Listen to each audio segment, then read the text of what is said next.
The war between Iran, the U.S., and Israel now in its third week. And since the start, videos have been circulating online, causing a lot of misinformation to spread. Joining us now, UCLA professor Dr. Benjamin Radd to explain. Good morning. Good to have you here. Good morning. Thanks for having me. Before we get to this whole topic about misinformation, many are waking up to the news this morning that two top regime officials, including Ali Larijani and Ghulam Reza Soleimani, the head of the Basij force, were killed in overnight strikes, even though Iranian media has not officially confirmed it. Those are the reports. For those who may not understand, Dr. Radd, who these two people in particular were and their significance of their deaths, could you explain that? Yeah, and if we think about the tragic events that took place in January, the killing of upwards of 30,000 Iranian protesters by the regime, probably the two men with the most blood on their hands that orchestrated and were responsible for that would be these two who have been reportedly killed.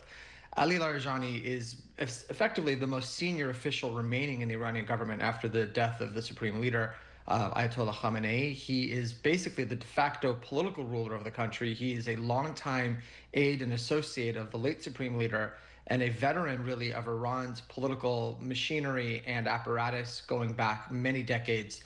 And he was an entrusted figure in the system and one who knew how to work all the different levers of power and had relationships across the spectrum and was seen as really the one person that the West, that the United States in particular, could dialogue with. Now, whether that dialogue was in good faith is a fair question, but nevertheless, he was sort of the face of that. So with him gone, that's a big that's a big shift in, I think, how the Iranians can and will move forward.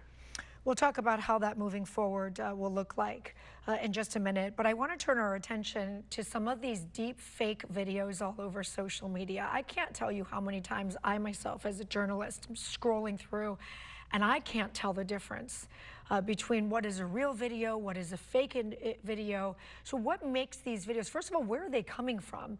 And why are these videos so powerful during a time like this than just normal misinformation that may come out? You know, we're in an era now where most people consume their news in small bites and segments from decentralized sources. There's no longer trusted media outlets that we know the majority of the country will turn to. It's now off of social media, off of TikTok, Instagram, whatever outlets, people sending messages to each other containing short form videos. And so they become the powerful communication medium. And this is something that actors on all sides, and even those who really aren't invested, but just like to cause mayhem and mischief and find it to be fun, will create these deepfakes using these, very impressive generative AI tools that didn't really exist up until recently. And the idea is basically to either propagandize for one side, or to advocate for one side, or basically just for the thrill of misinforming. I mean, I regret to say that that's a thing, but it is. And they're very powerful because they're incredibly realistic, and it's the only footage or the actual way that viewers can see what's going on beyond just mere words, right? Everyone knows that what you see with your eyes is more compelling than an anecdote or something someone shares that there's no way to verify. So they do have that very viral attribute to them that makes them very engaging and powerful. And you talk about that power. I've had conversations with people over the weeks, and you spend 10, 15, 20 minutes on social media scrolling. I mean, it can really have a profound effect on your mood, your outlook, what you think is going to happen. And somebody I was talking to who was spending a little time in Congress recently was saying, trying to let Congress members know how much the Islamic regime is dedicating so much energy to getting this stuff pumped into people's phones. Yeah, it's a powerful tool of asymmetric warfare.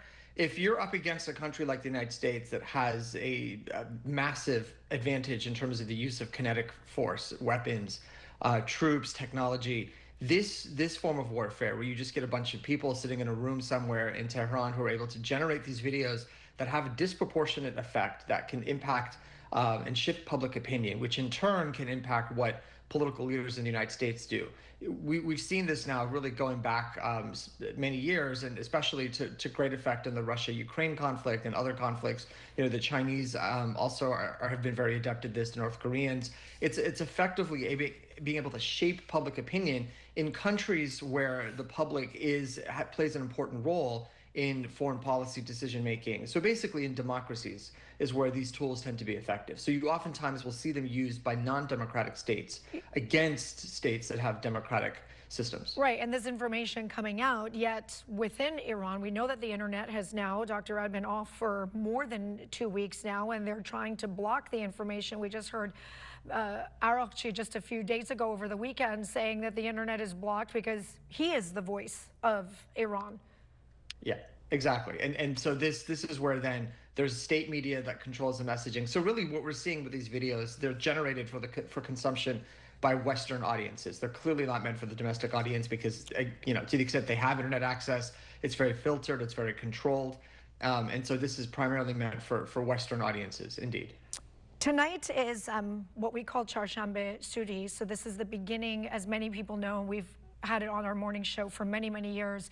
The Persian New Year and the start of spring is this Friday. It's usually a very joyous and celebratory moment this week, and tonight marks the first of the celebrations, the Festival of Fire, where people are jumping over fires to get rid of all the bad, welcome all the good. There are many reports that the Islamic regime is trying to stop these celebrations with threats, which we know is very common within Iran. How do you, in the limited information that you could be getting from people within Iran, are they going to handle Nowruz and these celebrations that are supposed to mark the return of light after darkness?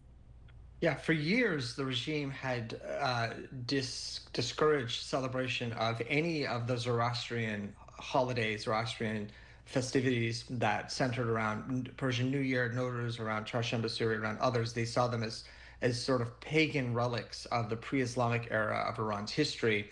And for many Iranians, it was the only form of protest. Where basically, they use these traditions not just to represent what they actually stood for, but also as a thumb in the eye of the regime, and to demonstrate that they do not subscribe to the regime's imposition of cultures and traditions that are forced upon them.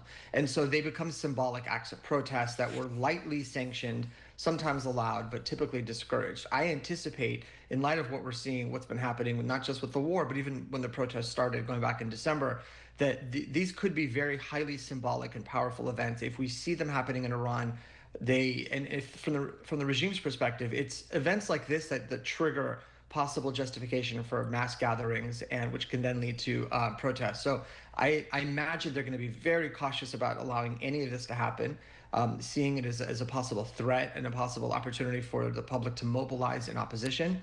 And given the war that's going on, I don't think there's a lot of tolerance, even less than they've usually had. But I imagine that's all the more reason for the public to embrace it. And we will see this week as they lead into their new year. Dr. Radd, thank you for your time. We appreciate it. Thank you so much.